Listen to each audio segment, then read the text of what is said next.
Hey everyone. If you're a woman wondering why in the world you're experiencing acne in your late 30s and 40s, thinking that you suffered enough as a teenager and you shouldn't be having to buy those pimple patches for both you and your teenage daughter, but here we go again, you're not alone. Today, we're talking all about why this is going on and ways you can start to heal this. Today, we're hearing from Anisa Kastle, who is a nurse and hormonal acne coach.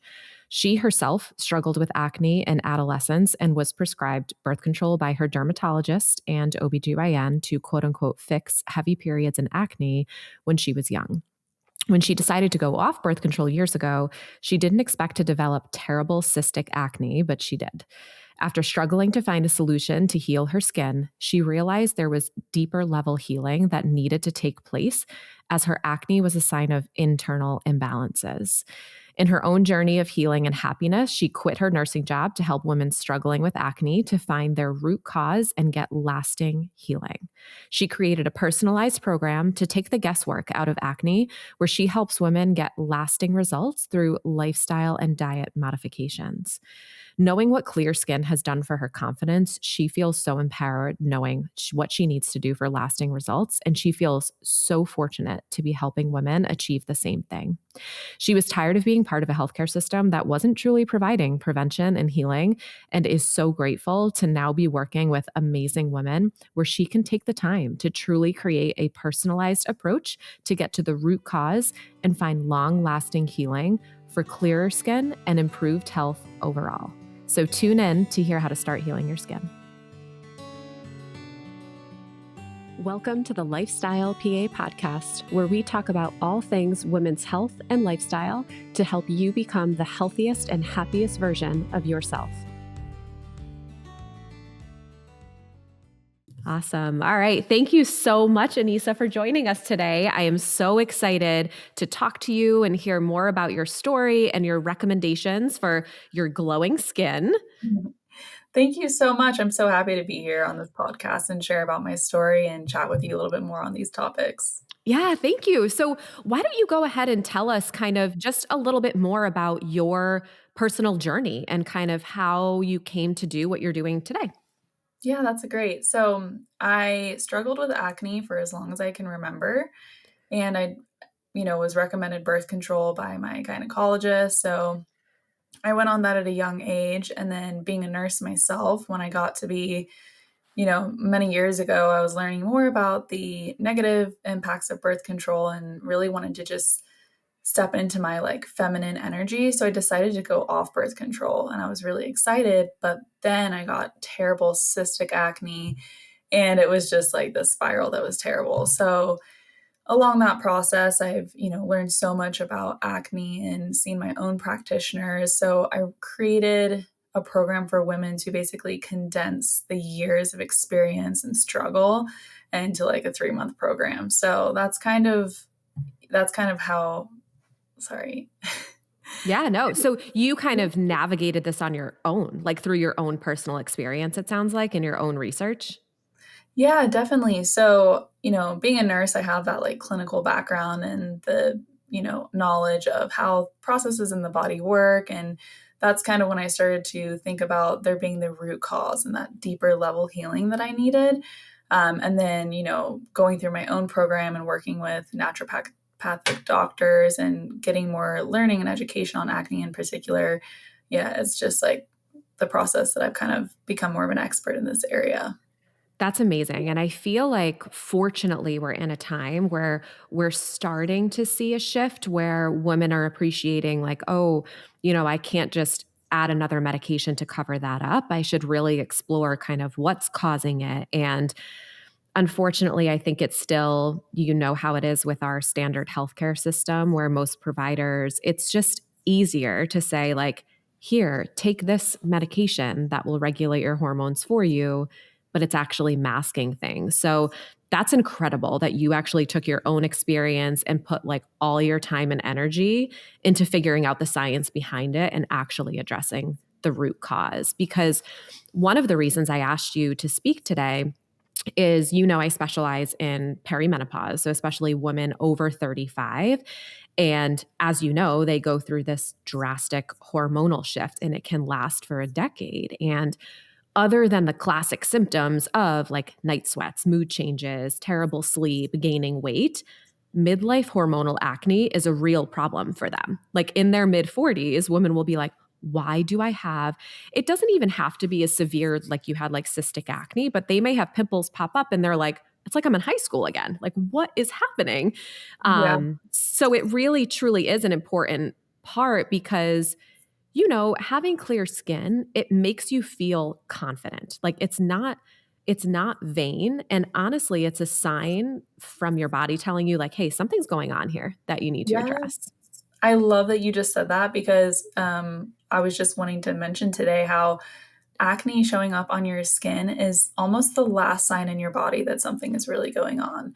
Our liver is overworked, our hormones are out of balance, and the last sign that our body is giving us that we're in a toxic overload is when it shows up on our body and on our face.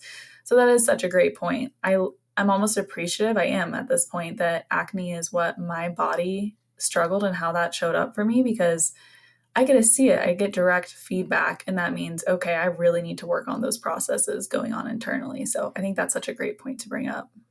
100%. And I know it took you years of kind of probably like trial and error and doing your own research and figuring things out. But do you think you could share with us maybe some, either was it major dietary changes or lifestyle changes that really helped you see improvement?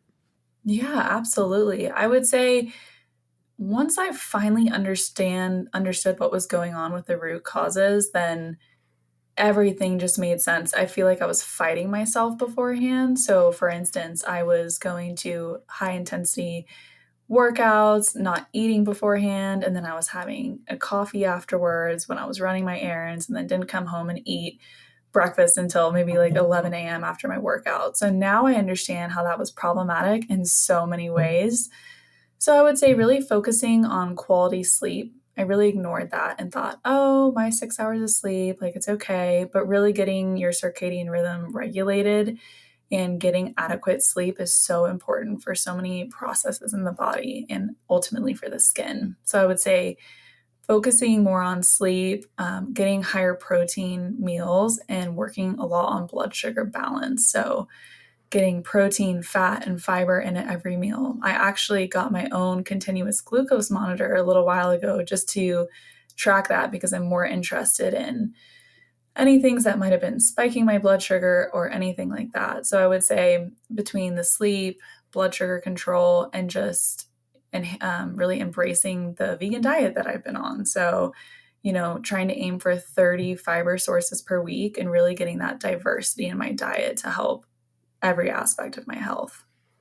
That's amazing. And I love seeing your stories because, especially me being a dietitian and a foodie, like all of that color from all of the fruits and vegetables and how you incorporate like such a variety of them, I absolutely love it.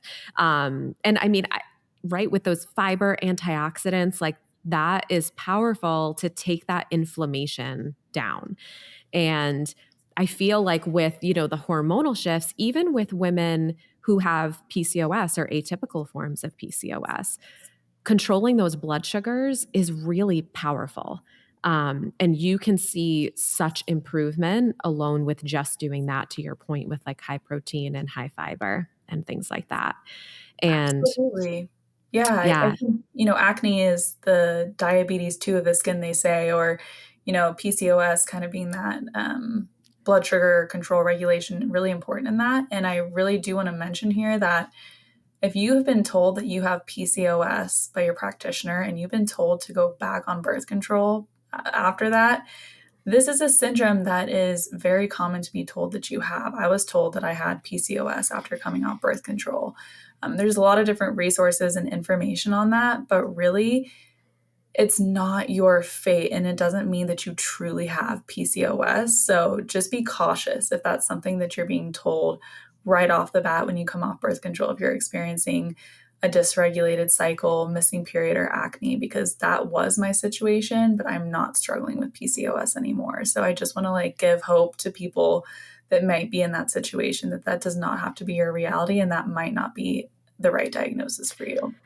Thank you for mentioning that because I also personally went through that same thing. And I think providers, whether they just didn't have the awareness that we do now, they were so quick when you come off the pill, it's most likely like PCOS can be a very real thing, but with it's most likely post pill amenorrhea. And a lot of people in healthcare don't realize that once you're on an OCP or birth control for a while, your brain becomes so dependent on those synthetic hormones that it forgets what to do on its own. And sometimes that can take 3 to 6 months for that part of your brain to wake up and be like, oh, hey, I actually need to like make these hormones and do my job again. But what I found, and again, it happened to me, is that with if you don't give it enough time for your brain to realize that and kind of take over and get back to its normal job, within the first few months, it can look exactly like PCOS. And even what they'll call eight, because they're like, oh, that's weird. Like you're not overweight, you don't have the classic symptoms. So then it's this whole atypical PCOS, right? And it really wasn't. Like if they just had given more time off of birth control to let your body figure out how to do its job again and following a healthy diet, controlling your blood sugars, you likely would have regulated again, Yes. just with healthy lifestyles. But I feel like unfortunately it's just so quick to say like, oh, let's get you on birth control to like re-regulate that or let's start to do this and then we fall into this pattern again of being dependent on this outside source regulating our hormones for us. And so Yes. so I'm sorry you went through that too, but it's way more common than we think, unfortunately. So hopefully we can just bring some awareness to that just to give it more time and ask more questions too. Yes, definitely. I think it's such a great thing to talk about because I think there's definitely a lot of confusion around it. And really, when I was told that I had PCOS, it was just like me ticking the boxes of struggling with acne and having a regular cycle. And hey, that is completely like normal in a messed up way when you're coming off birth control. So I just really want to shed light on what you can really do to give yourself that time, like you mentioned. Like, what can you do to really regulate your body? And it does take a little bit of time, but there's things that you can do to support yourself when you're going to be coming off birth control and as you're coming off birth control or afterwards. So just know, I want people to know that there's a lot that they can do for their diet and lifestyle to help with that. Definitely. And I'm so glad you brought up sleep because so many women are like, what in the world? Like, what does sleep have to do with my skin? It has everything to do with your skin, your overall health, your gut health, weight loss. It is tied to so many things because I feel like as women, that's one of the first things that we sacrifice, right? We're like, whatever, I can function on 5 hours of sleep. I have X, Y, and Z to do. Like, I don't have time for that. I'll be fine. And then they make up with it with 2 to 4 cups of coffee, right?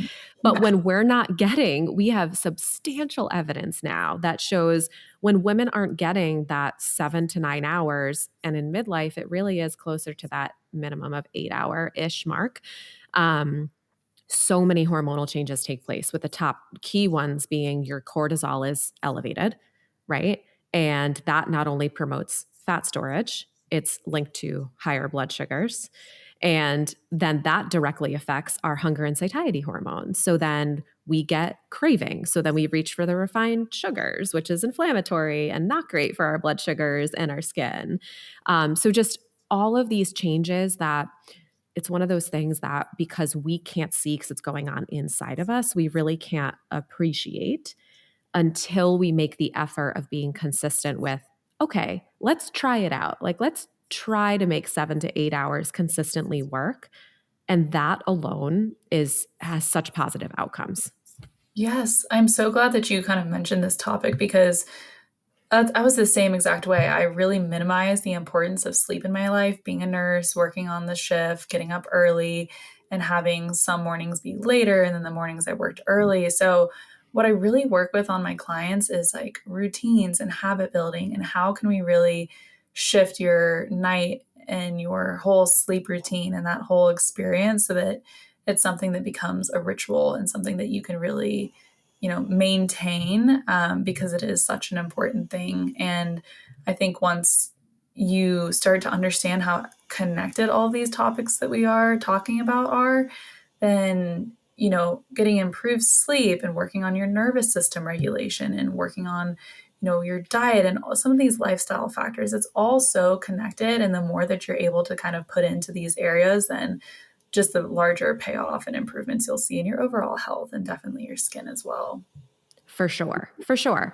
Now, do you have, I don't really believe in like superfoods per se, because I do think it's that variety and nutrients work together. But do you have a few almost like powerhouse food staples that you ensure that you integrate each week because you're like, I know this is going to keep my skin clear and vibrant? Yes, love that question. So I actually have blueberries or blackberries almost every day. So I actually do seed cycling, which maybe some listeners have heard of before, but it can really help regulate your hormones and just have that additional fiber and protein, if nothing else. So every morning with some plant based high protein yogurt, I do my seeds in there and then I do blueberries and blackberries usually. So um, if you look at the vibrant colors of the food, like you had mentioned earlier, that's kind of a great indication of the nutrient density and the properties that are in that food. So blueberries, blackberries being really great antioxidants. So helps like detoxify in the body. And that's definitely a staple for me, as well as cruciferous vegetables. So that's kind of like a trending thing right now, but it really is amazing. So that's going to be Brussels sprouts, broccoli, asparagus, and those are major detoxification agents for your liver. So that helps,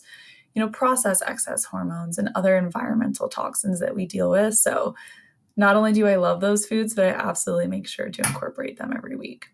I love that. And with the cruciferous vegetables, it's funny. I'm kind of smiling because, like, my 7.5-year-old son, he's like, man, this is like a stinky household because many clients, well, they'll like hesitate and they're like, Beth, I tried it for a few days, but I'm just like super bloated and gassy.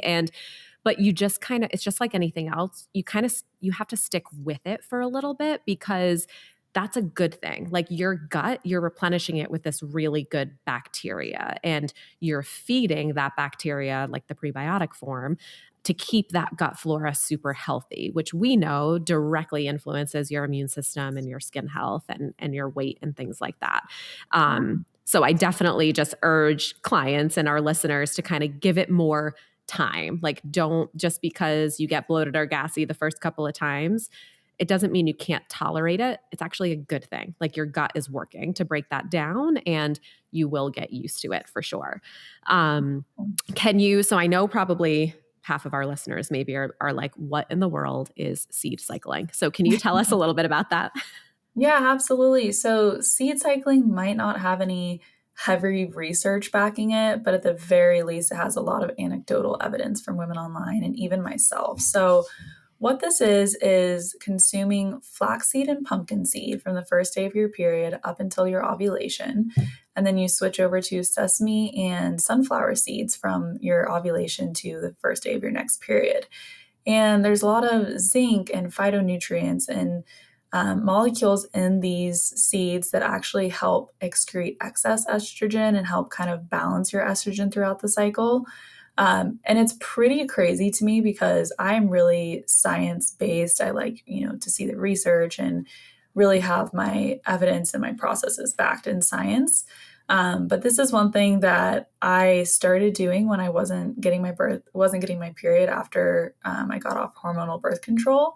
I started it and then my period came right after that. I stopped it for some time and my period stopped and I restarted it again and my period came back. So it's something at this point that just is easy for me to do. If nothing else, I'm getting in that fiber, protein in the morning, and it's shown to help a lot of women kind of like regulate their cycle. So I think it's really powerful food as medicine in that form. It kind of just speaks for itself to me.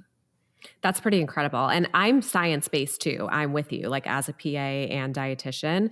But I will tell you, I am always up for these kind of, I wouldn't even call them alternative therapies. It's just research takes a lot of money and time. So just because we don't have the research published or anything, it doesn't mean these changes won't bring about meaningful improvements for women. So I am always all about, if there's no risk and it doesn't harm you, Yeah. then what's the harm? Then I always say trial it. And if you don't notice an improvement over the next month or two, or if you have side effects, then you can always stop it, right? And that it never Mhm. has to be permanent.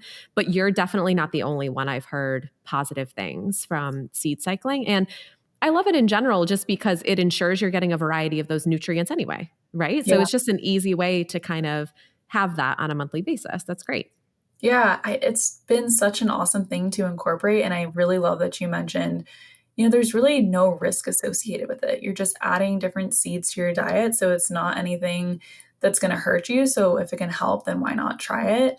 I think on the other end of that spectrum, women that come to me that I work with are on all these supplements they see online or that they get targeted to, and I think that's really the end of the spectrum that I wanna, like, put more caution on is blindly taking supplements or things that are marketed online for PMS symptoms or acne because I don't think those are the same. So I think you really have to be cautious with what you're putting into your body in terms of like the supplements online and things that you might just be targeted or marketed to.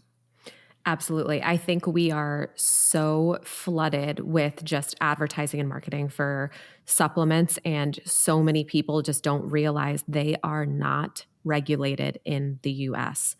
And it can be very dangerous for people with other health conditions and who are taking medications, because many supplements out there not only interact with medications, but half the time, the studies they do when they're doing random tests don't even have the amount of the ingredient, or even more concerning, they may have more than what they're saying they're giving you.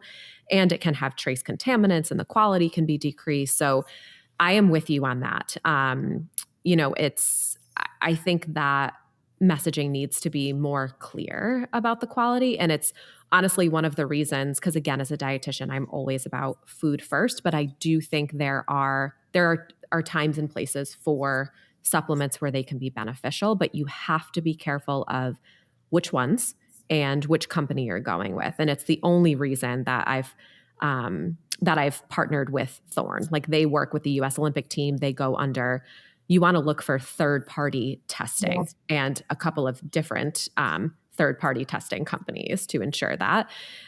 So there's definitely, I agree, needs to be more awareness on a little bit more caution and the use of supplements in general, for sure. Like, you definitely want to talk to a provider before starting and just buying whatever one is on sale, right? Yes, absolutely. I would say, the supplement craze, I think, is a little out of control, and there are some things that, could aid in acne detoxification, like glutathione.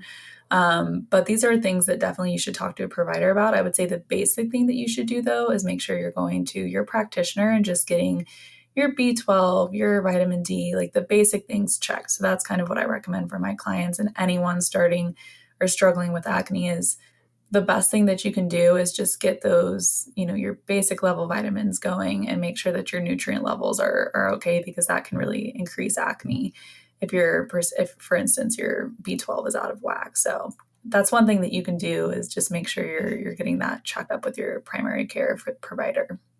And that's really helpful too, because perimenopausal and menopausal women often have B12 deficiencies, just because as we have a decrease in estrogen, our ability to absorb B12 in the gut decreases. So even though they may be getting good dietary sources, they may just need to intake a higher little bit of amount to make up for that loss. So I'm so glad you mentioned that, because that's can certainly be another reason for midlife hormonal acne.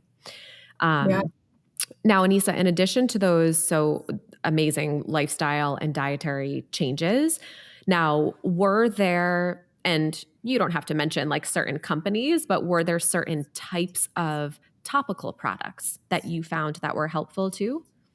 Yeah, so this is a great question. I think just simplifying is what really helped me. So when we think of the skin barrier, that's something that a lot of people that come to me, almost everyone is struggling with, products that have impacted their skin barrier. So I think for me personally, it was really simplifying my routine and using really like simple, safe, minimal ingredient products, and really just focusing on my healing from the inside out and letting those products just nourish my skin. So I will say when it comes to, products and skin, a lot of people want to under moisturize and worry about that oil production. But like we've talked about with cortisol and other hormones, that oil production that's causing acne is really coming from the inside. So we actually want to maybe not even over moisturize, but we want to make sure we're putting on plenty of oil or moisturizer for our skin to keep it really quenched and nourished. So I think that's something that I kind of see as a misconception of like under moisturizing. So, a simple face wash and like oil or moisturizers at the very, basic level when you're trying to heal acne, simplifying is my answer. Yes, love that. And I was an aesthetics PA for several years. So you're absolutely right. I would have so many women like late 30s up to mid 50s, and they had really dry skin, but then having these hormonal breakouts. And I'm like, okay, so tell me about your routine. Like, what does your morning routine look like with products? What is your nighttime routine? And they had this like 8-step process down. And I was like, whoa, like they had 3 or 4 products that were essentially doing the same thing. Yeah. So they were getting all of these acids and drying ingredients. And really, this, like when you're drying your skin out too much, that's when you're going to get the overproduction of oil because it's trying to make up for it.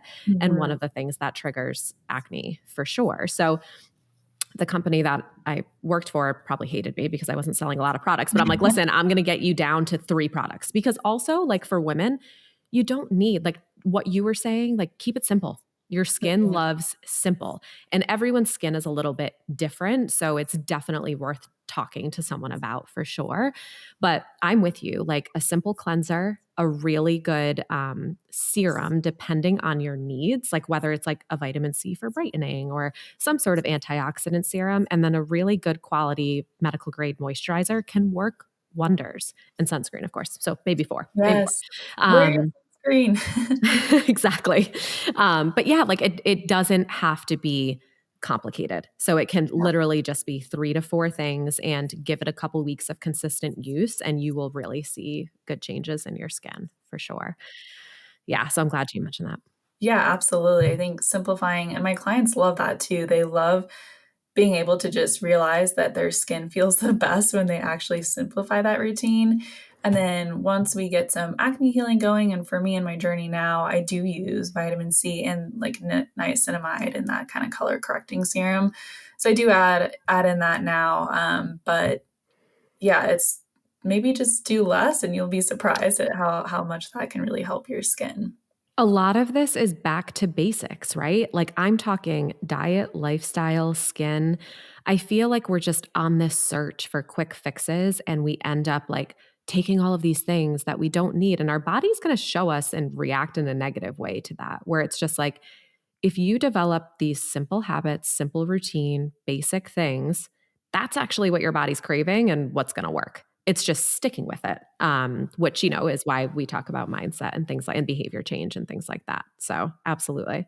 I'm so happy you brought that up because being a nurse and working in the hospitals from like a pretty young age, I saw people struggling with chronic illness and chronic disease and really just struggling getting to, 50 to 60. People are not living well. They're not really, you know, able to get up and play with their kids and feel good and have minimal brain fog. So I think I kind of want to ask people, what is your hard? Is it hard now to focus on your diet and your lifestyle? If you think it is, try to imagine 20, 30, 40 years down the line when you're kind of struggling with these diseases and then you're being told you need to get on all these medications. Really, diet and lifestyle is preventative care. And it might be hard to see that in the long term, but I just want everyone to know that I'm so passionate about this because I've seen so many people in my life through my work that struggle, and I just want to live healthy and feel good for as long as I'm on this earth. So that's kind of, again, the whole background to how I coach and my perspective on healing is like doing that preventative stuff and learning, what can you do now and make it into a routine so that you get, you know, optimized health and really feeling well while you're still around.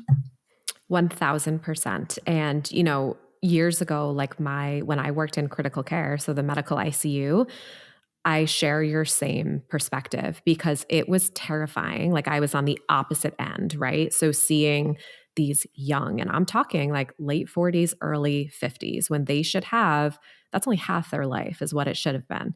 And they were in critical condition from being so severely sick and ill from these preventable health conditions. And when I was there for years, it was one of my breaking points because I'm like, okay, my mission, like I need to shift because we really need to focus on, because this all could have been avoided, all of it. And it's terrifying and frustrating and all the feelings to kind of see that firsthand. And it just so happened I was going through all of my hormonal stuff while working there. So that's when it was like, I totally agree. It's like, okay, we need to be on the other end of this and try and do something about it for sure.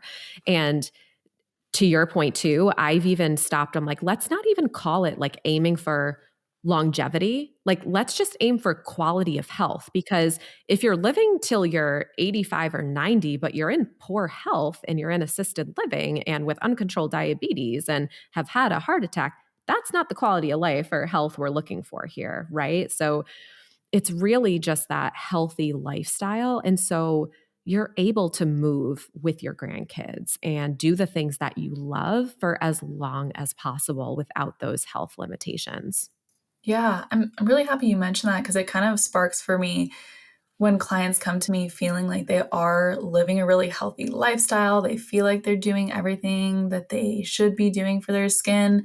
So I do want to touch on this aspect of really like what is healthy living. And I think there's just things that people are missing. They think they're, doing everything that they need to be doing, but that's kind of one area where working with a practitioner can actually be really helpful is for them to see what are those things going on in your life and your diet and your habits that are holding you back from that healing? I know in particular with the acne clients that I work with, that's one thing. So I just want to, mention that if you feel like you're doing everything right and you're still struggling, just know that there's hope. There might just be a couple things that you need to fine tune or tweak in your routine, and have someone work with you on that. But just know that healing is possible at that deeper level. Definitely. And I think that's why, like, this is an exciting time for us because I think women are starting to appreciate the shift from just recognizing that like our conventional medical system, they don't have the capacity to provide that, and that we're shifting to more of a concierge system because not only is there a huge advantage of way more time and support and resources to give them, but with our knowledge and expertise, we're able to tie in all of those other factors and not just like one specialty and hone in on that. No, like mindset, addressing the barriers, like you're able to actually support them to see meaningful change. And women are starting to appreciate that. Yeah, it is worth investing in my health to improve the quality of my life because you just can't get that with like a 15 or 20-minute visit once a year, you know? It is a shame, and I think that's probably, we've kind of talked about why we both left the medical industry and now where we are here today, and, it's many factors that cause this, but it is when your provider only has, like, 10 minutes to see you, they can only tell you so much, so getting that time with someone else who can really dive into, okay, well, you need to eat better, but what does that actually look like for you? And giving that really important educational piece on how do you incorporate fat, fiber, and protein, and why is that important? Instead of just telling someone they need to exercise and they can need to eat well, because people hear that it's overwhelming and then they, have a hard time actually following through and understanding what that really takes to make changes in their life. Yeah, you nailed it. I mean, as women, we love and need to understand the why behind it. And there's so much information out there online, right? And like these free resources. But there's a reason that that's not effective. Like we need, as humans, we need more than that and for it to be personalized and to actually help us with the personalized approach. And okay, how to go about that though? How do I integrate that into my routine? And that looks wildly different for every woman. So, absolutely, I feel like it's such a critical role that we're in for sure. Yeah, I just want to touch on that idea of like feeling overwhelmed from all the information, the overload. Like, I felt that myself when I was going through my acne journey, and the women that come to me obviously feel the same way. So when I built my program, I really wanted to touch on that piece of helping women like navigate some of the misinformation and the overload of what's online right now, because so many people are taking this into their own hands and doing their own research. And, a lot of it is misinformation. So it's like, how can I help women navigate and sift through all this information that they're learning and hearing to what is applicable for them and what's actually going to be helpful in their healing? So I think it can be really overwhelming, and I totally understand that. So that was something I really wanted to build into my program when I help women. Yeah, thank you for mentioning that. It's so needed, and I'm so glad you're out there available doing what you're doing for sure. So as we wrap this up, Anisa, can you tell us maybe just like a few tips that women can start integrating even today? Just like 3 things. Yeah, absolutely. So I would say blood sugar balance. I know we've talked about this and it's not like the most appealing thing, but what that means is regulating the spikes and dips in your blood sugar. So that's going to help with your energy. It's going to help with so many different processes in your body. And the simplest way that you can work towards that is eating breakfast in the morning if you're not already doing that. Okay. So aiming for 20 to 30 grams of protein for breakfast in the morning. And what goes along with that is eating fat, fiber, and protein together in a meal. So, managing your blood sugar control a little bit more, really focusing on trying to improve your sleep routine. And if you're not getting close to that 8 hours, really try to prioritize that more, and you'll see the effects of how much better you feel. If you're able to go to sleep and wake up around the same times of the day, that's going to be really good in regulating all of your hormones in your body. And then the other thing I would say is just nourishing yourself with your diet and incorporating as many different forms of fiber that you can. Getting that diversity is one of the best things that you can do for your overall health and certainly for your skin as well. So that's going to be, finding ways to include more fruits and vegetables into your diet. Beans, that's a really great powerhouse. Beans and lentils and seeds, nuts, all sorts of things like that. So, working on getting balanced meals and getting all those nutrients in, those are ways that you're going to really see long-term optimized health. Amazing. Thank you. And tell our listeners where they can find you on Instagram to follow your amazing tips. Yeah, so my Instagram is Wellness by Anisa. So at Wellness by Anisa on Instagram. Perfect. And what I'll do for our listeners too, as always, is I'll put Anisa's information in the episode notes so you're able to reach out to her or follow along for helpful tips. And Anisa, anything else that you want our listeners to know today? Yeah, just be on the lookout for a product launch I'm going to be doing in terms of a little sheet that you can reference for what products to use when it comes to laundry detergent or skincare. There's a lot of toxic products out there, and that's just something that I think is really important and a quick little reference. So be on the lookout for a reference sheet for products that you might want to swap in your life. That is going to be super useful because I had an oil of Olay body wash that now is thrown away because I did not realize how toxic it is. So I myself can't wait to snag that list.